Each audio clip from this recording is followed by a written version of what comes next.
حجرات آیت نمبر 4۔ اعوذ باللہ من الشیطان الرجیم، بسم اللہ الرحمن الرحیم۔ ان الذین ینادونک من وراء الحجرات اکثرهم لا یعقلون۔ صدق اللہ العظیم۔ ماقبل اللہ جل شانہ نے آپ صلی اللہ تعالی علیہ وسلم کے آداب بیان فرما دیے کہ اللہ اس کے رسول سے تم لوگ آگے نہ بڑھو۔ دوسرے نمبر پر بیان فرمایا کہ تقوی اختیار کرو۔ تیسری چیز بیان فرما دی کہ اللہ کے رسول کے سامنے اونچی آواز سے باتیں بھی نہ کرو،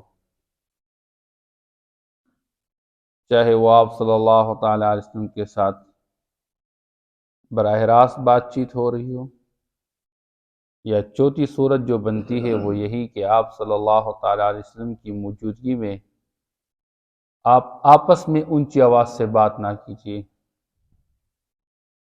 کے ساتھ ساتھ اللہ جل شانہ نے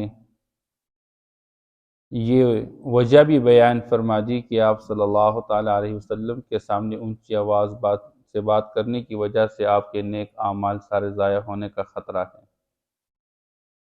اور پھر آپ صلی اللہ تعالی علیہ وسلم کے صحابہ کی اللہ نے خود تعریف بیان فرما دی کہ میرے پیغمبر کے جو صحابہ ہیں ان کا میں نے انتخاب کر رکھا ہے، اور ان کے دلوں کو میں نے جانچ لیا ہے تقوی کے واسطے۔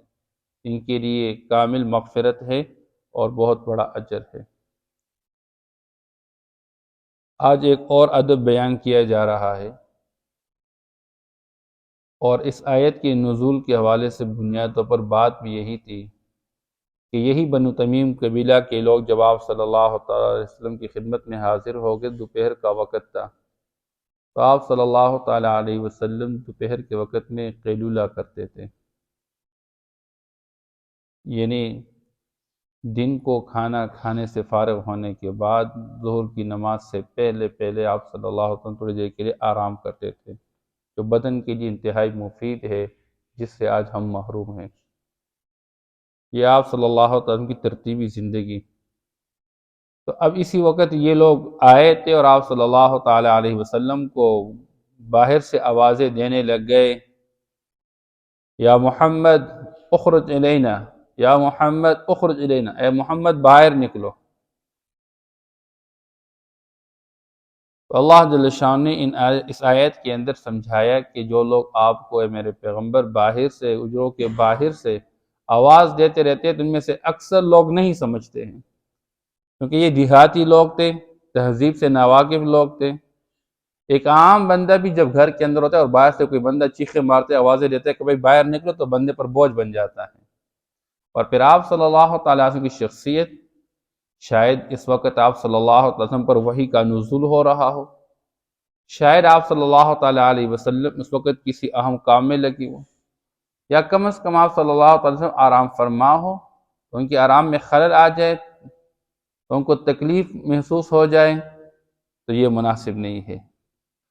اس لیے جب بھی مہذب معاشرے کے اندر کوئی بندہ کسی کو بلانا چاہے تو اچھا انداز اپنا لے، دروازے پہ جا کے دستک دے، ایک مرتبہ، دوسری مرتبہ، تیسری مرتبہ آواز نہ آئے، پتہ بس واپس چلے جائیں۔ آداب یہ ہے۔ اب بعض اوقات ہم کسی کو بلاتے دروازہ یوں کٹکھٹاتے ہیں کہ ساتھ والے سارے جو جاگ جاتے ہیں۔ آج ہم اس معاشرے کے اندر یہ چیزیں بہت ساری محسوس کرتے ہیں۔ ان چیزوں کا معاشرے کے اندر ایک تربیت ہو۔ اب آپ صلی اللہ تعالی علیہ وسلم، دن کو آرام کا ٹائم ہے، اللہ جل شانہ آپ صلی اللہ تعالی علیہ وسلم کی تسلی کے واسطے کہ آپ کے دل میں ان لوگوں کے بارے میں کدورت پیدا نہ ہو جائے، یہ تہذیب سے واقف نہیں ہیں، یہ سمجھ نہیں رکھتے ہیں، آپ کو اس طرح پکارتے رہتے ہیں، ان الذین ینادونک من وراء الحجرات اکثرهم لا یعقلون، ان میں اکثر لوگ نہیں سمجھتے ہیں۔ اور اللہ پاک فرماتے ہیں وَلَوْ أَنَّهُمْ صَبَرُوا حَتَّى تَخْرُجَ إِلَيْهِمْ لَكَانَ خَيْرٌ لَهُمْ، اگر یہ لوگ صبر کا مظاہرہ کرتے، آپ کے گھر پہ تشریف لا کے یہ صبر کر لیتے یہاں تک کہ آپ نکل جاتے، لَكَانَ خَيْرٌ لَهُمْ، تو یہ ان کے حق میں بہت بہتر ہوتا۔ واللہ غفور الرحیم، اللہ بخشنے والے مہربان ہیں، ان سے غلطی ہو چکی، خیر اللہ پاک معاف کر لیں گے۔ اس لیے ادب یہ ہے کہ معاشرے کے اندر کوئی بڑا ہے، گھر کے اندر والد صاحب ہیں، والد صاحب اپنے کمرے میں آرام فرما ہوتے ہیں، اب بندہ باہر سے آوازیں دے ابو باہر نکلیں، ابو باہر نکلیں، نہیں، کوشش کرے آپ کے ابو جس وقت ان کے اٹھنے کا وقت آ جائے آپ باہر کھڑے ہو جائے، جب وہ باہر نکلے تو بات کی۔ ایسے ہی عبداللہ ابن عباس رضی اللہ تعالیٰ عنہ آپ صلی اللہ تعالی وسلم کے چچا کے بیٹے حضرت عباس رضی اللہ تعالیٰ عنہ کا بیٹا ہے، اور ابی بن کعب رضی اللہ تعالی عنہ سے قرآن سیکھ رہے تھے، آپ صلی اللہ علیہ وسلم کے ارشاد کے مطابق کہ آپ اس سے قرآن پڑھیں، تو وہ جا کے ان سے قرآن پڑھتے تھے، اور جب بھی قرآن پڑھنے کے لیے جاتے تھے ان کے گھر پہ تو حضرت عبداللہ ابن عباس رضی اللہ تعالیٰ عنہ دروازے پہ دستک بھی نہیں دیتے تھے، کھڑے رہتے تھے جب تک ابی بن کعب رضی اللہ عنہ گھر سے باہر نہ نکلتے۔ تو ایک دن ابی بن کعب رضی اللہ تعالیٰ عنہ نے فرمایا کہ عبداللہ جب آپ میرے گھر پہ آتے ہیں تو دروازے پہ دستک دیا کرے، تو فرمایا لگے اللہ نے قرآن پاک کے اندر جو آپ صلی اللہ علیہ وسلم کی عظمت بیان فرما دی ہے کہ جب آپ کسی بڑے کے گھر پہ جائے تو دروازے پہ دستک دینا اور آوازیں لگا دینا یہ ادب کے خلاف ہے، بلکہ اللہ فرماتے کہ آپ صبر کر لیں یہاں تک کہ وہ گھر سے خود باہر نکل جائے۔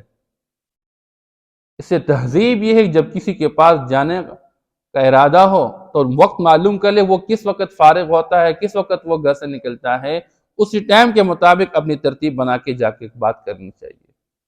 ہمارے معاشرے کے اندر جس وقت میری ضرورت پڑے گی اب یہ نہیں معلوم کرنا کہ اس کی کیا ترتیب ہے، اس کا کیا نظام الاوقات ہے، وہ کس وقت فارغ ہوتا ہے، اس کی مصروفیت کیا ہوتی ہے۔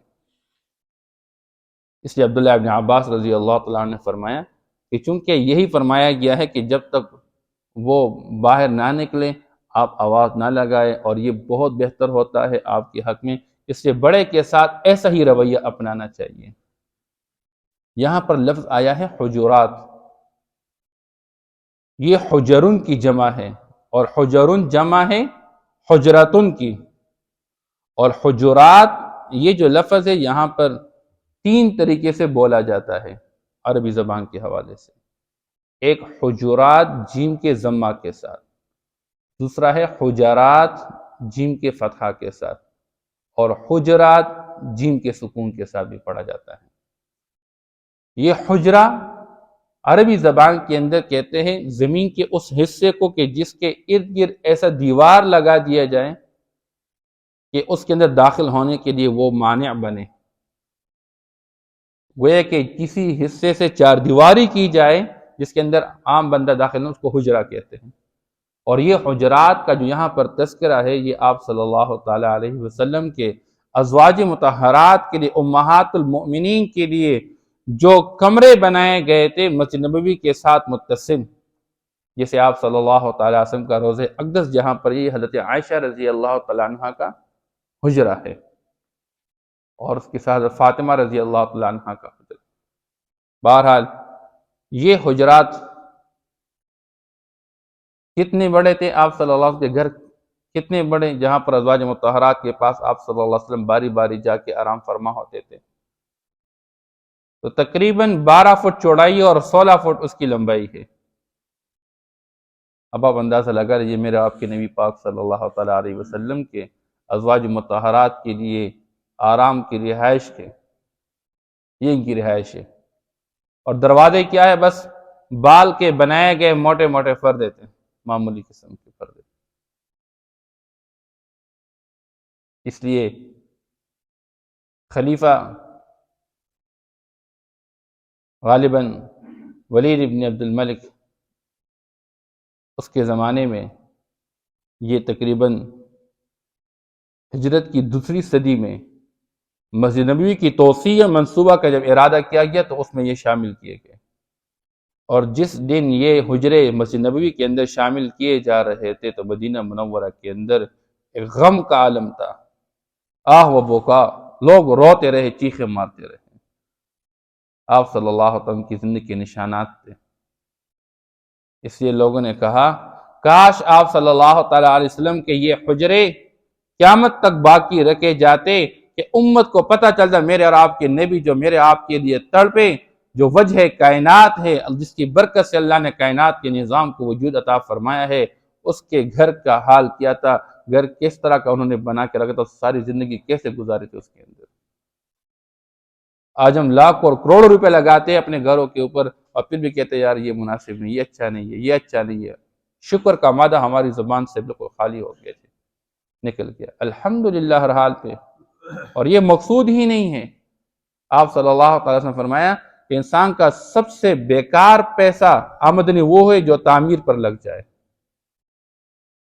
اس سے تعمیرات اس درجے بندہ کرے جو انسان کی ضرورت کے لیے کافی ہو جائے، اور پھر بندہ اپنے آنے جانے والے جتنے لوگ ہوا کرتے ان کے حالات کے مناسب سے گھر کے اندر نظام چلا دے۔ یہ بھی نہیں کہ بندہ خواہ اب آپ صلی اللہ علیہ وسلم کے زمانے میں ان کے کچے مکانات تھے، اب آج کے معاشرے میں بندہ ضرورت کے درجے میں گھر کے اندر تعمیر کر سکتا ہے۔ علماء نے اس سے آگے بھی اجازت دی ہے، سہولت بھی گھر کے اندر پیدا کر سکتے ہیں۔ پھر آگے بھی علماء نے اجازت دی ہے آسائش اور زیبائش بھی کر سکتے ہیں۔ لیکن پانچویں چیز جو علماء نے گھروں کے حوالے سے ناجائز قرار دیا ہوا ہے وہ ہے نمائش۔ یوں گھر بنانا کہ لوگ دیکھ لے میں نے بڑا اچھا گھر بنا دیا، لوگ کہہ دے کہ بہت بڑا گھر بنا دیا، دکھلاوے کے واسطے، یہ سارا پیسہ ضائع ہو گیا۔ مہاراج آپ صلی اللہ تعالیٰ علیہ وسلم کے یہ حجرات یہ پھر بعد میں مسجد نبوی کے اندر شامل کیے گئے۔ یا ایہا الذین آمنوا ان جاءکم فاسق بنبأ فتبینوا ان تصیبوا قوما بجہالۃ فتصبحوا علی ما فعلتم نادمین۔ یہ ایک اور معاشرتی حوالے سے اجتماعی طور پر معاشرے میں جس بات سے فساد پیدا ہوتا ہے اس کی نشاندہی کی جا رہی ہے۔ اور وہ کون سی چیز ہے کہ بعض اوقات آپ کے کان میں کوئی بندہ بات ڈال دیتا ہے آپ کے بارے میں فلاں نے یہ کہا ہے، اور آپ تحقیق کیے بغیر جا کے اقدام کر لیتے ہیں، اور بعد میں پتہ چلتا ہے کہ وہ بات تو جھوٹی تھی، اور پھر آپ بعد میں پچھتاتے رہتے ہیں۔ یہ آج ہمارے معاشرے کا حال یہی ہے۔ اور وجہ کیا بن اس آیت کا؟ مفسرین لکھتے ہیں بنو المصطلق ایک قبیلہ تھا، آپ صلی اللہ تعالیٰ علیہ وسلم نے ان کو اسلام کے احکام سمجھائے تھے اور فرمایا تھا کہ اسلام کے احکام میں سے جس طرح نماز ہے، روزہ ہے، تو زکوٰۃ ہے۔ تو زکوٰۃ جمع کرنے کے لیے آپ صلی اللہ تعالیٰ علیہ وسلم اپنے قاصد بھیجتے تھے علاقوں کے اندر، وہ علاقائی سطح پہ لوگوں سے زکوٰۃ جمع کر کے لے آتے تھے۔ تو آپ صلی اللہ علیہ وسلم کو فرمایا تھا کہ آپ کے اوپر جو زکوٰۃ فرض ہوئی تو اس زکوٰۃ کو لینے کے لیے میرا بندہ ہمارے پاس فلاں وقت میں آئے گا، اور آپ لوگ اس کو زکوٰۃ جمع کر کے حوالہ کریں گے۔ اب وہ وقت آیا تو آپ صلی اللہ تعالیٰ وسلم نے ولید نامی شخص کو وہاں سے بھیجا ان کی طرف، بنو المصطلق قبیلہ کی طرف۔ وہ لوگ بڑے خوش تھے کہ آج ہمارے پاس آپ صلی اللہ علیہ وسلم کی طرف سے ایک قاصد آئے گا، اور وہ اس کے استقبال کے لیے گھروں سے باہر نکلے۔ اب مسئلہ یہ ہوا تھا کہ اسی بندے کا اسی قبیلے کے ساتھ پہلے زمانے میں کسی شخص کے ساتھ دشمنی رہ گئی تھی۔ اب یہ جب چل پڑا اور وہاں پر دیکھ چکا کہ لوگ باہر نکلے ہوئے ہیں، اور لوگوں کے پاس ہم زمانے کے اندر اسلحہ بھی ہوتا تھا، تلواریں ہوا کرتی تھی، تو اس نے اپنے ذہن میں یہ خیال کیا کہ ان کو پتہ چلا ہے کہ میں آیا ہوں اور آپ صلی اللہ علیہ وسلم نے میری تشکیل کی ہوئی ہے، مجھے بھیجا ہوا ہے ان کے پاس، ان کو پتہ چلا ہے، اب گویا کہ یہ لوگ مجھے مارنے کے لیے باہر نکلے ہوئے ہیں۔ اپنے ذہن کے مطابق یہ واپس آ کر آپ صلی اللہ علیہ وسلم کے پاس کہنے لگا اے اللہ کے رسول، انہوں نے تو زکوٰۃ دینے سے انکار کیا اور الٹا مجھے مارنے کی کوشش کی۔ آپ صلی اللہ علیہ وسلم بڑے پریشان ہو گئے۔ تو ایک قول کے مطابق آپ صلی اللہ تعالیٰ علیہ وسلم نے یہاں سے بندہ بھیج دیا ان کے پاس، اور بڑے غضب کا مظاہرہ کرتے ہیں حضور پاک صلی اللہ علیہ وسلم فرمایا جا کے معلوم کر لو ان لوگوں نے اسلام قبول کر کے اسلام کے حکم کو پورا کرنے سے انکار کیا ہوا ہے۔ وہ بندہ یہاں سے چلا کیا، وہاں معلومات کی تو انہوں نے کہا بھئی ہم تو انتظار میں تھے، بندہ آئے نہیں ہے۔ تو اس بندے نے کہا جی وہ آپ کے پاس جو بندہ آیا تھا آپ لوگوں نے اس کے سامنے زکوٰۃ دینے سے انکار کیا اور آپ نے ان کو مارنے کی کوشش کی. جی ہمیں تو پتہ ہی نہیں ہے. اب آپ صلی اللہ تعالی وسلم کے پاس بندہ آیا تو باقی جو بات تھی وہ حقیقت کے خلاف تھی. یا عبداللہ حضرت خالد بن ولید رضی اللہ تعالیٰ کے بارے میں آتا ہے کہ آپ صلی اللہ علیہ وسلم نے ان کو بندے دیے اور فرمایا تم جاؤ معلوم کو لو اگر واقعی یہ زکوٰۃ سے انکار کرنے والے تو ان کے ساتھ جہاد کر لو. تو جب خالد بن ولید رضی اللہ عنہ جہاں سے نکل گئے وہاں پر پہنچ گئے تو راتوں رات پہنچ گئے تھے. پہلے اپنے بندہ بھیج دیا کہ معلوم کر لو یہ لوگ کس طرح کے. صبح کی نماز کا وقت سارے لوگ نماز میں شریک ہو گئے. کہنے لگے بات تو ٹھیک نہیں نظر آ رہی کیونکہ یہ تو نماز پڑھنے والے کیسے انکار کرے. پھر ان کی ملاقات ہو گئی ان سے اور وہ کہنے لگے بھئی ہمارے پاس بندہ آئے نہیں ہے تو ہم کیسے انکار کر لیتے. اس لیے آپ صلی اللہ علیہ وسلم کے پاس پھر واپس تشریف لائے اور فرمانے لگے کہ ایسے ہی معاملہ ہوا ہے حقیقت کے بالکل خلاف ہے. اللہ پاک نے یہ آیت نازل فرمایا یا ایھا الذین آمنو اے ایمان والو ان جاءکم فاسق اگر تمہارے پاس کوئی فاسق بندہ آئے. یہاں فاسق سے مراد جھوٹا بندہ ہے. کوئی جھوٹا بندہ جھوٹی خبر تمہارے پاس لے کر آئے فتبینوا تو پہلے کیا کر لیں تحقیق کر لیں. آج موبائل کا دور ہے. عام طور پر بہت ساری چیزیں غلط فہمی میں ہو جاتی ہے اور بعد میں بندہ پچھتاتا رہتا ہے. میاں بیوی کے آپس میں باتیں بعض اوقات غلط فہمی کی بنیاد پر ہوتی ہے. بعض اوقات گھروں کے گھر تباہ ہو جاتے ہیں خاندانوں کے خاندان تباہ ہو جاتے ہیں. اور آج میڈیا کا دور ہے پوری دنیا کے اندر سوشل وار چل رہا ہے اور پروپیگنڈے کی بنیاد پر چل رہا ہے. جس کے متعلق بات کی جا رہی ہے اس بیچارے کو پتہ ہی نہیں ہے وہ جی فلاں نے فلاں کے بارے میں یہ کہا اس نے اس کے بارے میں یہ کہا اس نے اس کے بارے میں یہ کہا ہوا ہے. حالانکہ بات کی حقیقت کوئی نہیں ہوتی. اس لیے زندگی بھر یہ بات یاد رکھے آپ کے پاس کوئی بندہ اگر آپ کے کان میں بات ڈال چکا کہ آپ کے بارے میں تو فلاں یہ کہہ رہا ہے. اب گھر کے اندر ساس بھی ہے بہو بھی ہے. اب ساس کے کان بھرے جا رہے ہیں جی آپ کی بہو تو آپ کے بارے میں یہ کہتی رہتی ہے اور بہو کے کان بھرے جا رہے ہیں آپ کی ساس تو آپ کے بارے میں یہ کہہ رہی ہے. اب ساری زندگی گھروں کے اندر لڑائیاں اسی پر چلتی رہتی ہیں. کوئی تحقیق کرنے کی کوشش نہیں کرا کہ واقعی اچھا میرے بارے میں یوں کہا گیا بس لڑائی یا جھگڑے. اور جب بات حقیقت معلوم ہو جاتی ہے تو گھر تباہ ہوئے ہوتے ہیں. اس لیے اللہ فرماتے ہیں فَتَبَيَّنُوا أَن تُصِيبُوا قَوْمًا بِجَهَالَةٍ کہ تم نادانی کی وجہ سے کسی قوم کو نقصان پہنچا دو گے فَتُصْبِحُوا عَلَى مَا فَعَلْتُمْ نَادِمِينَ پھر تم ہو جاؤ گے پشیمان ہو جاؤ گے اپنے کیے پر کہ یہ جو ہم نے کیا یہ غلط کیا. تو یہ اصول بیان کیے گئے معاشرے کے اندر اجتماعی طور پر کہ کوئی خبر پہنچے تو اس کی تحقیق پہلے کر لیا کرے. بعض اوقات بندہ ویسے دل میں باتیں رکھتا ہے اچھا یہ میرے بارے میں اس طرح کہہ چکا ہے اس نے میرے بارے میں ایسی باتیں کی ہیں. اب بات کچھ اور ہوتی ہے اور بیچارہ دل میں بات رکھا ہوتا ہے سلام بھی چھوڑ لیتا ہے کسی کے ساتھ اور غم خوشی میں بیٹھنا شریک ہونا بھی چھوڑ لیتا ہے. تو وہ تحقیق کرنی چاہیے. ان الذين ينادونك من وراء الحجرات یقیناً جو لوگ آپ کو پکارتے ہیں حجروں کے باہر سے اکثرهم لا یعقلون ان میں اکثر لوگ نہیں سمجھتے ہیں. وَلَوْ أَنَّهُمْ صَبَرُوا حَتَّى تَخْرُجَ إِلَيْهِمْ اگر یہ لوگ صبر کر لیتے یہاں تک کہ آپ نکل جاتے ان کی طرف لَكَانَ خَيْرًا لَهُمْ تو یہ ان کے حق میں بہت بہتر ہوتا. وَاللَّهُ غَفُورٌ رَحِيمٌ اور اللہ جل شانہ بخشنے والے مہربان ہے.